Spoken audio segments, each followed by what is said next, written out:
एक सेकंड, हटो। तेरे को अभी आधा घंटा भी नहीं हुआ है ऑफिस में आए हुए और पूरा स्टाफ भी नहीं आया है, या बैठ के आराम से लंच कर रहा है। मैडम आपने मुझे थप्पड़ क्यों मारा? थप्पड़ ना मारू तो तेरी आरती उतारो। हाँ, अभी ऑफिस में पूरा स्टाफ भी नहीं आया है और महाराज जी आराम से बैठ के खाना खा रहे हैं। मैम साहब सुनो, खाना खाकर नहीं आया था, मेरे को भूख लग रही थी इसलिए खाना खा रहा था। रिद्धि, ये तुमने क्या किया? अरे उम्र तो देखो, तुमने इनको चाटा मार दिया। ये कह तो रहे हैं ये खाना खा के नहीं आए थे, यहाँ आके खाना खा लिया तो कौन सी बड़ी बात होगी यार। तुम्हें ऐसा नहीं करना चाहिए था इनके साथ। अरे निखिल, तू नहीं जानते ऐसे लोगों को। ये लोग ना ऐसे ही होते हैं, जहाँ जगह मिली नहीं बैठ के बस ठूसने लग जाओ। सुबह ना हम भी खाना खा के नहीं आते हैं, इसका मतलब ये नहीं है कि हम खाना खाने लग जाएंगे ऑफिस में। और तेरा काम क्या है? कौन ऑफिस में आ रहा है, कौन ऑफिस से जा रहा है, और उसकी बजाय तू यहाँ बैठ के आराम से महाराजाओं की तरह खाना खा रहा है। सुन, अगर दोबारा दिख गया ना मुझे खाना खाता हुआ तो मुझसे बुरा कोई नहीं होगा, समझा? उठा इसे, चल।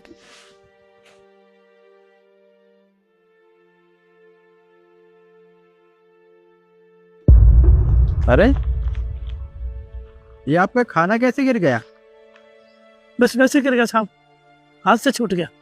वैसे मैंने आपको यहाँ पे आज से पहले कभी देखा नहीं है। यहाँ पर तो बिरजू नाम का लड़का काम करता है ना? हाँ साहब, बिरजू मेरा बेटा है जी। वो एक हफ्ता पहले बीमार हो गया था, वो छुट्टी पर है, उसके जगह में आ गया था। अच्छा, आप कुछ परेशान से लग रहे हो, कोई बात है? नहीं साहब।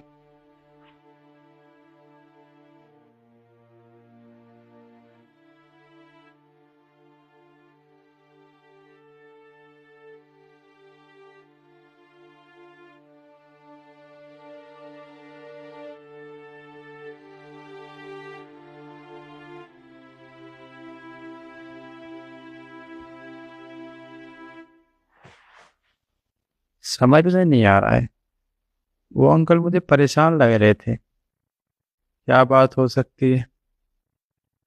कुछ बताया भी नहीं, डरे डरे से लग रहे थे मुझे तो।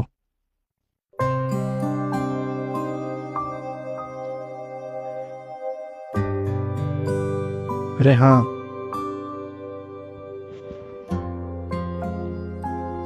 सीसीटीवी चेक करती, इसमें पता लगे।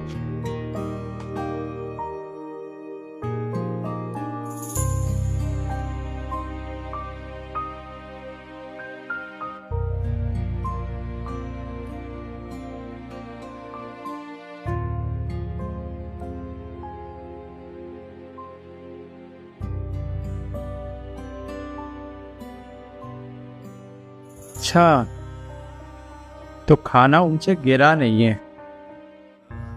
उन पर हाथ उठाया गया है, तभी वो खाना गिरा है।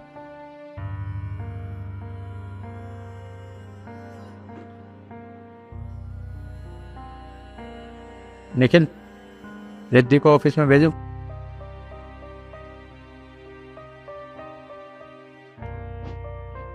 नहीं सर, ये कॉल करके बुलाया मुझे। हाँ, मैंने बुलाया है तुम्हें, तुमसे अर्जेंट काम है मुझे।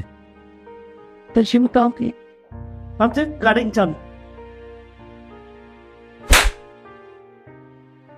बुढ़े, तुझे अकल नहीं है क्या? जब सर के कैबिन में आते हैं तो पूछ के आया जाता है, बिना पूछे घुस आया। तुम्हारी हिम्मत कैसे हुई मेरी आंखों के सामने अंकल पर हाथ उठाने की? समझती क्या हो तुम अपने आप को? सर आप खुद देखिए ना, आपके कैबिन में बिना पूछे आ गया, बिना नॉक किए आ गया, इसलिए बस मैंने हाथ उठाया। और तुम्हें पता है मैंने यहाँ तुम्हें क्यों बुलाया है? तुमने क्या किया था चाचा के साथ सुबह जब वो खाना खा रहे थे? तुम्हें क्या लगता है कि मुझे कुछ पता नहीं है?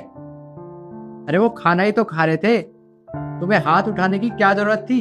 तुमने उन पर हाथ उठाया, उनका खाना नीचे गिरा दिया, तुम्हें बिल्कुल भी शर्म नहीं आई? अरे तुमने अन्न का अपमान किया है। 2 वक्त की रोटी के लिए इंसान सुबह से शाम तक काम करता है और तुमने उसी अन्न का अपमान किया, बिल्कुल भी शर्म नहीं आई? ये तुम्हारी बाप की उम्र के हैं, तुमने एक बार भी नहीं सोचा हाथ उठाते वक्त? अंकल, हो सके तो प्लीज आप मुझे माफ कर देना, मैंने आपके साथ बदतमीजी की और आपका खाना भी गिरा दिया। आगे से मैं कभी ऐसा नहीं करूंगी। कोई बात नहीं मेम साहब, कोई बात नहीं। अब ऐसे मुंह लटका के खड़ी क्या हो? इतना सुनने के बाद भी तुम्हारी आंखों में बिल्कुल भी शर्म नहीं है? जाओ ऐसे। सुनो, अपना टिफिन लाकर चाचा को दो। आज तुम पूरा दिन भूखा रहोगी ना, जब तुम्हें पता लगेगा कि खाने की अहमियत क्या होती है। कि तुमने आज इनका खाना नीचे गिराया है ना, तुम्हें भी तो पता चलना चाहिए कि तुमने गलती क्या की है। जाओ और अपना टिफिन ला कर दो इन्हें। और चाचा मेरी बात सुनिए, आप, आपके बेटे की तबीयत ठीक नहीं है और आप इसलिए यहाँ पर आते हो ताकि आपकी बेटे की सैलरी ना कटे। आप अपने बेटे का ध्यान रखिए, उसकी एक दिन की भी सैलरी नहीं कटेगी। जब वो ठीक हो जाएगा वो ड्यूटी पे आ जाएगा। आपको उसकी जगह आने की कोई ज़रूरत नहीं है। आप तो वैसे भी ठीक नहीं हो, आपका एक पैर वैसे खराब है, तो आप घर पे आराम कीजिए और अपने बेटे का ध्यान रखिए। उसकी 1 रुपये भी सैलरी नहीं कटेगी और हर महीने पूरे सैलरी आएगी। जाइए आप। आपका बहुत बहुत धन्यवाद साहब, बहुत बहुत धन्यवाद। आप लोग मुझे कमेंट में ये बताइए, मैंने चाचा की मदद करके सही किया या गलत। और फिर मिलते हैं एक नई वीडियो के साथ। धन्यवाद। अबे ओ नशेड़ी, मैंने सुना है तू अपना बाप बेच रहा है। क्या कीमत लगाई है अपने बाप की? पागल हो गई है क्या? ये क्या ड्रामा लगा रखा है? चली जा यहाँ से। कब से बुड्ढों में इंटरेस्ट आएगा तो जैसी लड़कियों को? जा। सुन, मैं सीरियस हूँ और तू बता कीमत क्या लगाई है। जितनी कीमत बोलेगा ना उतनी कीमत दूंगी इनकी। बता। तू इस बुड्ढे की कीमत लगाएगी? कितनी कीमत देगी इसकी? तेरे औकात से ज्यादा ही पैसे दूंगी। और हाँ, बुढ़ा तेरे लिए होगा, दोबारा बुढ़ा मत बोल देना इनको। आई बात समझ में? अरे बेटा मैं क्या सुन रहा हूँ ये? तू मेरे को बेच रहा? अरे बेटा मैं तेरा बाप हूँ। अरे मैंने इन हाथों से तुझे खिलाया, पढ़ाया, लिखाया। बेटा ऐसे मत कर बेटा। तो और क्या करूं? तूने कोई अनोखा काम नहीं किया मेरे लिए। सारे बाप ऐसे ही करते अपने बच्चों के लिए। और तू तो मेरी छाती पे बोझ बन के बैठा हुआ है। देख, ये मैडम ठीक कह रही है, तुझे बेच दूंगा तो ही ठीक रहेगा। और ये कीमत भी तो दे रही है। वैसे मैडम 20 लाख दोगी? बस 20 लाख? तूने जितना सोचा है ना, तेरी औकात से कहीं ज्यादा दूंगी। केशव पकड़। तूने 20 लाख मांगे थे ना, मैं पूरे 25 लाख रुपए दे रही हूँ। गिन ले।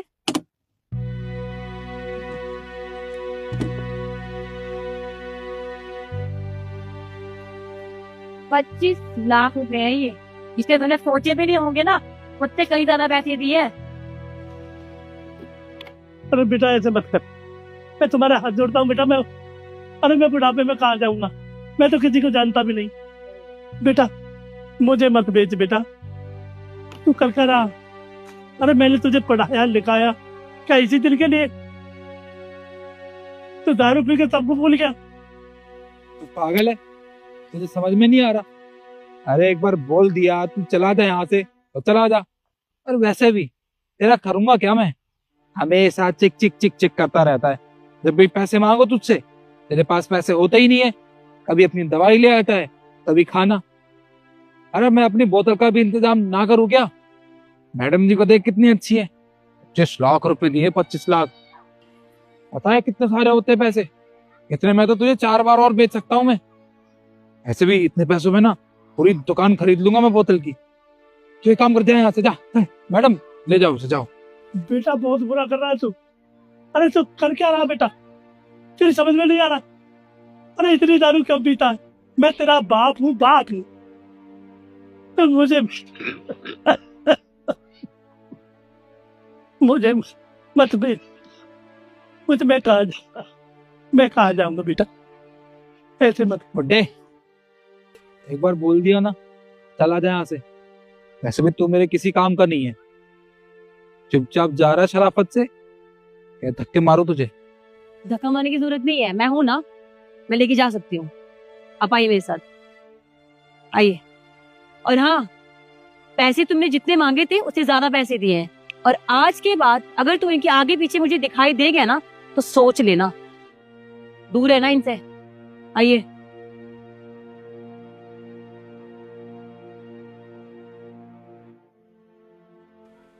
इस बुड्ढे को कोई 100-200 रुपए में खरीदता ना तो भी दे देता।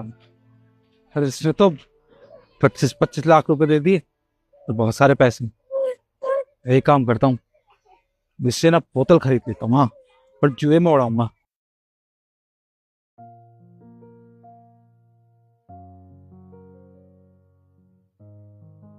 नहीं बेटा, रुको रुको बेटा, मुझे जाने दो, मुझे यहीं रहने दो बेटा। अंकल आप क्यों परेशान हो रहे हो? हम आपके साथ कुछ करने नहीं वाले हैं, हम आपकी जान बचा कर लाए हैं। मैं जानती हूँ वो आपके साथ किस तरह का बर्ताव करता है, आपके ऊपर हाथ उठाता है। मतलब इतना को कैसे हो सकता है अपने बाप के साथ? मैंने देखा है उसको, जो वो करता है आपके साथ। सुनो बेटा, रुको बेटा, मेरी तबीयत खराब है, मुझे कुछ पैसे चाहिए, मुझे डॉक्टर के पास जाना। अच्छा, तो यहाँ काम करता है ना, तुझे पैसे नहीं मिलते क्या काम के? अब तुझे पता है ये सारे पैसे मैंने तेरी जेब से निकाले थे, और हाँ, इनको डबल करके आ रहा हूँ जुओ में। ये पैसे मेरे, मैं तुझे नहीं दूंगा, जा कहीं और से मांग ले पैसे। बेटा ऐसा मत कर, जुआ मत खेल बेटा, ये बहुत मेहनत के पैसे है बेटा। बेटा मैं दवाई लेने जा रहा हूँ बेटा, मेरे को दे दे, कुछ पैसे दे दे बेटा। पागल हो गया है तू? मुझसे पैसे मांगेगा? मेहनत करता है ना, तेरे किसी और से पैसे नहीं है मेरे पास पैसे। आपके मुंह खोला ना तो दूंगा खींच के एक और। ठीक है बेटा। हे भगवान, इसीलिए मैं उससे छुड़वाकर आपको अपने साथ रखने के लिए लाई हूँ, क्योंकि वो आपको बहुत परेशान करता है, आपको मारता पीटता है। आप कैसे रहते थे उसके साथ, इसलिए मैंने ये सब किया। वो बेटा कैसा ही है, वो है तो मेरी औलाद है तो मेरा ही बेटा। बेटा? इसे बेटा बोलते हैं? जानवरों जैसा बर्ताव करता है आपके साथ, आपको मारता पीटता है। आप तो उसको अपना बेटा मानते हैं, लेकिन वो आपको बाप नहीं मानता। किस तरह से बर्ताव करते हैं वो आपके साथ? मेरे पापा नहीं है अंकल, और मैं जानती हूँ कि माँ बाप की कदर क्या होती है। मुझे नहीं अच्छा लगता कोई बुजुर्गों के साथ इस तरह का बर्ताव करे। मैं जानती हूँ माता पिता का प्यार जिसको नहीं मिलता उसको कदर होती है, लेकिन वो आप कितने अच्छे हैं कि उसके बावजूद भी वो आपके साथ इस तरह का बर्ताव कर रहा है, और मुझसे ये सब नहीं देखा गया। इसीलिए मैं आपको यहाँ से लेकर आई हूँ, और आज के बाद आप मेरे साथ रहोगी, और मैं आपकी बेटी जैसे हूँ। मैं कभी भी आपको परेशान होते हुए नहीं देख सकती, और आपको किसी भी चीज की टेंशन लेने की जरूरत नहीं है। मैं हूँ ना, मैं आपका हमेशा ध्यान रखूँ।